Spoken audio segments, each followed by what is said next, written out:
আজকে আমাদের এখানে হাট বসে। শুধু যে সবজি পাওয়া যায় তা নয়, পাওয়া যায় অনেক কিছু। আচার, মশলা, মহিলাদের জামা কাপড় সমস্ত কিছু পাওয়া যায়। তো আমি এক সপ্তাহের বাজার পুরো আজকে করে নিয়েছি। অনেকটা বাজারই করেছি। সবথেকে খুশি হয়েছি এরকম বড় পটলগুলো পেয়ে, কারণ এখানে পাই না। তো বাজারে গিয়েই দেখি সমস্ত জামা কাপড় এসছে।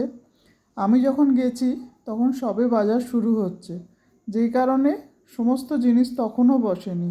পরে আসে নানান রকমের মশলা, শুকনো মাছ, ফুল, নানান রকমের আচার।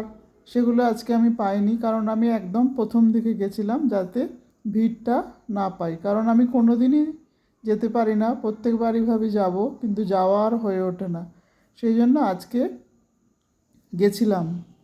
তো গিয়ে তো এত ভালো লেগেছে, এত ফ্রেশ সমস্ত সবজি, দেখতেই পাচ্ছ তোমরা। মানে কোনটা ছেড়ে কোনটা নেবো আর কি, এরকম অবস্থা। রয়েছে নানান ধরনের আচার, নানান ধরনের ফল, একদম ফ্রেশ ফল। তো দেখতে এত ভালো লাগে এগুলো। আর যেগুলো ধোয়া হয়নি সেগুলো রয়েছে আমার কড়াইশুঁটিগুলো। কড়াইশুঁটিগুলো আমি ছাড়ানোর আগে খুব ভালো করে ধুয়ে নেব।